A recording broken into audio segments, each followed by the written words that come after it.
നമസ്കാരം. ഭാരത് ലൈവിലേക്ക് സ്വാഗതം. തൊണ്ടിമുതലിൽ തിരിമറി നടത്തിയ അഭിഭാഷകൻ ആന്റണി രാജു MLA ഒടുവിൽ പെട്ടു. ഇതാ ഇപ്പോൾ അദ്ദേഹത്തിൻ്റെ MLA സ്ഥാനവും തെറിക്കാൻ പോവുകയാണ്. ഞാൻ പറയാൻ പോകുന്നത് അതൊന്നുമല്ല. ഏറ്റവും നല്ല ക്രൈം ത്രില്ലറിനെ വെല്ലുന്ന അപസർപ്പക കഥകളെ കവച്ചു വയ്ക്കുന്ന സർ ആർതർ കോനൻ ഡോയലിന്റെ ഷെർലക് ഹോംസ് കഥകളെ തോൽപ്പിക്കുന്ന ചില കാര്യങ്ങളാണ് ഈ തൊണ്ടി മുതൽ തിരിമറി കേസിൽ അഥവാ അടിവസ്ത്ര തിരിമറി കേസിൽ സംഭവിച്ചത്. നീണ്ട 32 വർഷങ്ങളാണ് ഈ കേസ് കോടതികളിൽ നിന്ന് കോടതികളിലേക്ക് സഞ്ചരിച്ചത്. സംഭവം തുടങ്ങുന്നത് എല്ലാവർക്കും അറിയുന്നത് പോലെ 1990-ലാണ്. കീഴ്ക്കോടതി ശിക്ഷിച്ച കേസ് ഹൈക്കോടതിയിൽ എത്തിയപ്പോൾ 94-ൽ പ്രതിയെ വെറുതെ വിട്ടു. എങ്ങനെ ഇത് സംഭവിച്ചു? ഏറ്റവും ദുരൂഹമായ, അങ്ങേയറ്റം ജിജ്ഞാസ ഉണർത്തുന്ന സംഭവങ്ങളാണ് അന്ന് നടന്നത്. ഞാൻ അത് അക്കമിട്ട് വിവരിക്കാൻ ശ്രമിക്കാം. പ്രേക്ഷകർക്ക് വളരെ അത്ഭുതത്തോടെ, ആശ്ചര്യത്തോടെ ആയിരിക്കാം ഒരു പക്ഷേ ഇത് കേട്ടിരിക്കുക. കാരണം 1990 ഏപ്രിലിലാണ് തിരുവനന്തപുരം വിമാനത്താവളത്തിൽ വെച്ച് ഓസ്ട്രേലിയൻ സ്വദേശിയായ ആൻഡ്രൂസ് സാൽവദോർ സാർലി എന്ന വ്യക്തി 61 ഗ്രാം വില കൂടിയ ലഹരി വസ്തുവുമായിട്ട് പിടിയിലാകുന്നത്. ഇത് ഇയാൾ ധരിച്ചിരുന്ന അടിവസ്ത്രത്തിന്റെ ജെട്ടിയുടെ ഇലാസ്റ്റിക്കിൽ തുന്നിപ്പിടിപ്പിക്കുകയായിരുന്നു. ഇതേ കാര്യം പിന്നീട് ഒരു സിനിമയിൽ 1991-ൽ പുറത്തിറങ്ങിയ ഒരു സിനിമയിൽ ഈ സംഭവത്തെ ഇതിവൃത്തമാക്കി ഒരു സിനിമയും ഇറങ്ങി. ആ സിനിമയിലും ഈ ദൃശ്യങ്ങൾ കൃത്യമായിട്ട് കാണിക്കുന്നുണ്ട്. ഇങ്ങനെ ഈ ജെട്ടിയുടെ ഇലാസ്റ്റിക്കിൽ ഈ മയക്കുമരുന്ന് പ്ലാസ്റ്റിക് കവറുകളിലാക്കി തുന്നിപ്പിടിപ്പിച്ചിരുന്ന ആ ദൃശ്യങ്ങൾ ആ സിനിമയിൽ നമുക്ക് കാണാൻ കഴിയും. എന്തായാലും പോലീസ് കേസ് വിമാനത്താവളത്തിൽ വെച്ച് പിടികൂടുന്നു. കേസ് പൂന്തറ CI KK ജയമോഹനിലേക്ക് വരുന്നു, നിയോഗിക്കപ്പെടുന്നു. അദ്ദേഹം കൃത്യമായിട്ട് അന്വേഷിച്ച് തെളിവ് സഹിതം കോടതിയിൽ കുറ്റപത്രം സമർപ്പിച്ചു.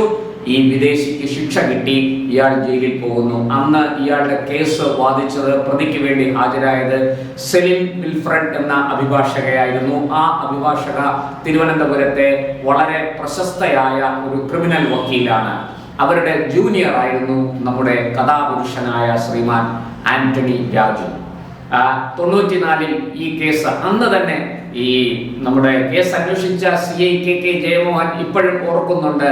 അന്ന് തന്നെ ഈ ആന്റണി രാജു പറഞ്ഞു, കേസ് ഭാവിയിൽ വെറുതെ വിടും, ഒരു ബോംബ് പൊട്ടും, ആ ബോംബ് പൊട്ടുന്നതോടുകൂടി ഈ കേസ് തന്നെ ഇല്ലാതാകും എന്ന് ശ്രീ ആന്റണി രാജു, അഭിഭാഷകൻ കൂടിയായ ആന്റണി രാജു പറഞ്ഞത് KK ജയമോഹൻ ഇപ്പോഴും ഓർക്കുന്നുണ്ട്. അദ്ദേഹം അത് മാധ്യമങ്ങളോട് പങ്കുവച്ചിട്ടുമുണ്ട്.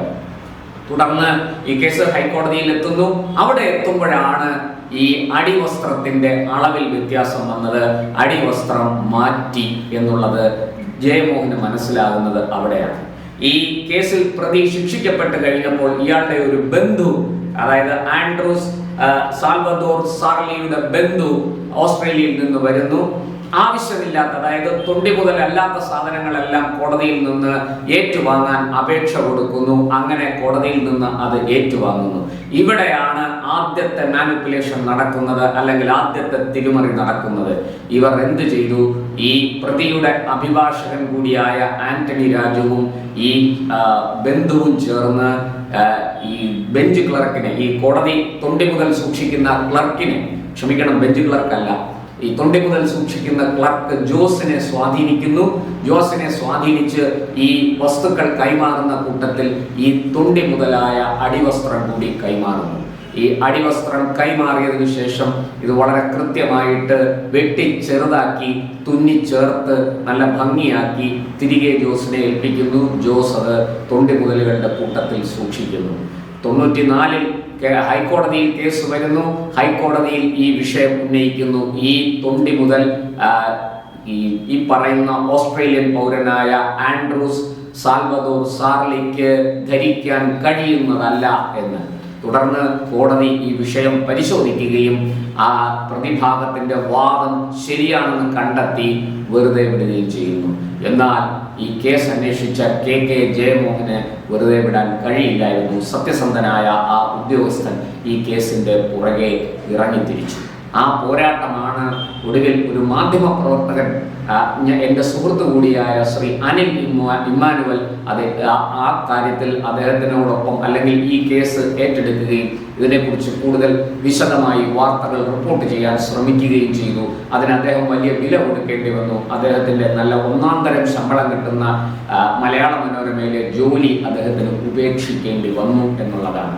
പക്ഷേ അനിൽ ഇമ്മാനുവൽ വിട്ടില്ല. KK ജയമോഹനെ പോലെ തന്നെ നീതിയിലും സത്യത്തിലും അടിയുറച്ചു നിൽക്കുന്ന ആ ചെറുപ്പക്കാരൻ വളരെ ശക്തമായി പോരാടി. അതിന്റെ ഫലമാണ് ഇന്ന് ശ്രീ ആന്റണി രാജു MLA, മുൻ മന്ത്രി, ഇന്ന് അഴിക്കുള്ളിലായിരിക്കുന്നതിന്റെ കാരണം അതാണ്. എന്തായാലും ഈ 94-ലെ ഈ സംഭവത്തിന് ശേഷം ഇയാളെ വെറുതെ വിടുന്നു. ഇയാൾ ഇവിടെ നിന്ന് വിമാനം കയറി ഓസ്ട്രേലിയയിലേക്ക് പോകുന്നു. അവിടെ വെച്ച് ഒരു കൊലക്കേസിൽ പ്രതിയായി ജയിലിലാകുന്നു.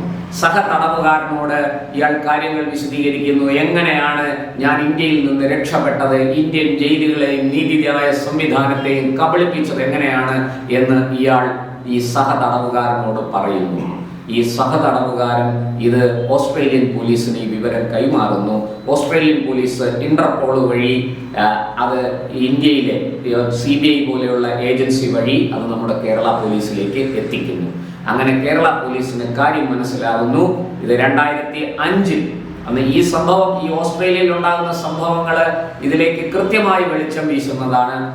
ഇന്റർപോളിനെ പോലൊരു ഏജൻസി ഒന്നും വെറുതെ തെളിവില്ലാതെ ഊഹാപോഹങ്ങളുടെ അടിസ്ഥാനത്തിൽ ഒന്നും പറയില്ല. അവർ കൃത്യമായ തെളിവുകളുടെ അടിസ്ഥാനത്തിൽ തന്നെ വിവരം നമ്മുടെ ഇന്ത്യയിൽ കേരള പോലീസിന് എത്തിച്ചു.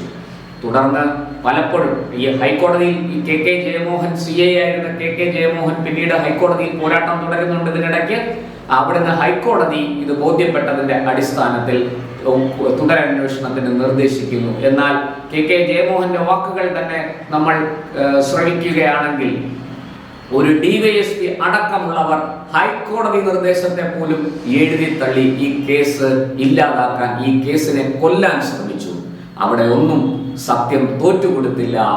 ഈ കള്ളന്മാരെ പൂട്ടും എന്ന് ഉറപ്പിച്ചു മുന്നോട്ട് പോയ KK ജയമോഹന് കൂടുതൽ കരുത്ത് ഈ എതിർപ്പുകളും പ്രതിസന്ധികളും ഉണ്ടാക്കി കൊടുത്തു. അദ്ദേഹം മുന്നോട്ട് വെച്ച കാൽ മുന്നോട്ട് തന്നെ എന്ന് പറഞ്ഞു പോയി. അന്ന് ഉത്തരമേഖല IG ആയിരുന്ന ശ്രീ TP സെൻകുമാർ, അദ്ദേഹത്തിന്റെ ശ്രദ്ധയിൽ ഈ കേസ് പെടുകയും അദ്ദേഹം പ്രഭ എന്നൊരു SP-യെ ഈ കേസ് അന്വേഷിക്കാൻ ചുമതലപ്പെടുത്തുകയും ചെയ്തു. തുടർന്ന് 2005-ന് ശേഷം നടന്ന അന്വേഷണത്തിലാണ് ആന്റണി രാജുവിനെ ശിക്ഷിക്കാൻ നിർണായകമായ തെളിവ് കിട്ടുന്നത്. ആ തെളിവ് മറ്റൊന്നുമല്ല, നൂലാണ്. നോക്കൂ സത്യത്തിന്റെ ശക്തി. ഒരു നൂലാണ് ശ്രീ ആന്റണി രാജു MLA-യെ കുടുക്കിയത് എന്ന് പറഞ്ഞാൽ, അല്ലെങ്കിൽ ഈ കേസിലെ പ്രതികളെ കുടുക്കിയത് എന്ന് പറഞ്ഞാൽ ആർക്കെങ്കിലും വിശ്വാസം വരുമോ? അതുകൊണ്ടാണ് ഞാൻ ആദ്യമേ പറഞ്ഞത്, ഷെർലക് ഹോംസ് കഥകളെ വെല്ലുന്ന, അപസർപ്പക നോവലുകളെ വെല്ലുന്ന, ക്രൈം ത്രില്ലറുകളെ കവച്ചു വെക്കുന്ന സംഭവ വികാസങ്ങളാണ് ഈ കേസിൽ നടന്നത്. ഉപനിഷത്തിൽ ഒരു ചൊല്ലുണ്ട്, സത്യത്തിന്റെ മുഖം സ്വർണപാത്രം കൊണ്ട് മൂടിയാലും അത് മറയ്ക്കപ്പെടില്ല. ഇന്നല്ലെങ്കിൽ നാളെ ആ സത്യം ആ സ്വർണത്തെക്കാൾ വജ്ര തിളക്കത്തോടെ പുറത്തു വരും. അത് തിളങ്ങും, പ്രകാശിക്കും, സത്യം എല്ലാവരെയും ബോധ്യപ്പെടുത്തും എന്ന്. സത്യത്തിന് അങ്ങനെ ഒരു ശക്തിയുണ്ട്. അത് ഇവിടെ അക്ഷരാർത്ഥത്തിൽ ശരിയായിരിക്കുന്നു. ഈ പറഞ്ഞതുപോലെ ഒരു നൂല് ആണ് ആന്റണി രാജുവിന് കുരുക്കായി മാറിയത്, അല്ലെങ്കിൽ ഈ കേസിലെ ഏറ്റവും പ്രധാനപ്പെട്ട സുപ്രധാനമായ തെളിവായി മാറിയത് ഒരു നൂലാണ്. ആ നൂല് ഈ അടിവസ്ത്രം ഫോറൻസിക് പരിശോധനയ്ക്ക് അയച്ചു. ഫോറൻസിക് പരിശോധനയിൽ വളരെ കൃത്യമായിട്ട് തെളിവ് കിട്ടി. ഈ അടിവസ്ത്രം തുന്നാൻ ഉപയോഗിച്ചിരിക്കുന്നത് 2 തരം നൂലുകളാണ്. ഒന്ന് ആ അടിവസ്ത്രം നിർമ്മിച്ചപ്പോൾ തന്നെ, അല്ലെങ്കിൽ അത് തുന്നി ഉണ്ടാക്കിയപ്പോൾ തന്നെ തുന്നിയ നൂലുകൾ. രണ്ടാമത് പുതിയ നൂല്, കാലപ്പഴക്കം അത്രയും ഇല്ലാത്ത നൂല് ഉപയോഗിച്ചിരിക്കുന്നു. അതിൽ നിന്ന് തന്നെ വ്യക്തമായി ഈ അടിവസ്ത്രം പിന്നീട് വെട്ടി ചെറുതാക്കി തുന്നി ചേർത്തതാണ് എന്ന് കൃത്യമായിട്ട് മനസ്സിലായി. തുടർന്ന് ആ ഫോറൻസിക് റിപ്പോർട്ട്, ഞാൻ അതിന്റെ ആഴങ്ങളിലേക്ക് പോകുന്നില്ല, ആ ഫോറൻസിക് റിപ്പോർട്ട് തന്നെ വളരെ വിശദമായിട്ട് ചർച്ച ചെയ്യേണ്ടതുണ്ട്. ആ ഫോറൻസിക് റിപ്പോർട്ട് നൂലിന്റെ കാലപ്പഴക്കം, അതിന്റെ നിറം, അതിന്റെ ഗുണം തുടങ്ങി അതിന്റെ ബലം, എല്ലാ കാര്യങ്ങളും പരിശോധിച്ച് ഏറ്റവും കൃത്യമായ റിപ്പോർട്ട്, അതും വിദഗ്ധരെടുത്ത് കൺസൾട്ട് ചെയ്ത് ഈ രംഗത്തെ, അതായത് ഈ നമ്മുടെ ഈ ടെക്സ്റ്റൈൽ മേഖലയിലെ, ശരിക്കും പറഞ്ഞാൽ ടെക്സ്റ്റൈൽ ടെക്നോളജി എന്നൊരു ശാസ്ത്ര ശാഖ തന്നെയുണ്ട്. നമ്മുടെ പോളിടെക്നിക്കിലും എഞ്ചിനീയറിംഗ് കോളേജിലും ഒക്കെ അത് പഠിപ്പിക്കുന്നുണ്ട്. ആ മേഖലയിലെ ശാസ്ത്രജ്ഞന്മാരെ, വിദഗ്ധന്മാരെ സമീപിച്ച് അവരിൽ നിന്ന് ഒപ്പീനിയൻ, അഭിപ്രായങ്ങൾ ശേഖരിച്ച് വേണ്ട പരിശോധനകളെല്ലാം നടത്തി ലാബ് റിസൾട്ടുകളോടുകൂടിയാണ് ഫോറൻസിക് റിപ്പോർട്ട് കോടതിയിലെത്തിയത്. തുടർന്ന് കോടതിക്ക് കാര്യം ബോധ്യപ്പെട്ടു. ഫോറൻസിക് റിപ്പോർട്ട് ശരിവെച്ചുകൊണ്ട് കോടതി കേസിൽ കൃത്രിമം നടന്നതായിട്ട് മനസ്സിലായി. ഇതിനിടയ്ക്ക് പല രീതിയിൽ പല കുഴപ്പങ്ങൾ ഉണ്ടാക്കി കേസ് അട്ടിമറിക്കാൻ നോക്കി. 96-ൽ ആന്റണി രാജു MLA ആയിരുന്ന ആ സമയത്ത് മുഴുവനും ഈ കേസ് അട്ടിമറിക്കാൻ ശ്രമിച്ചു. 2001-ൽ അദ്ദേഹം MLA സ്ഥാനം നഷ്ടമായി.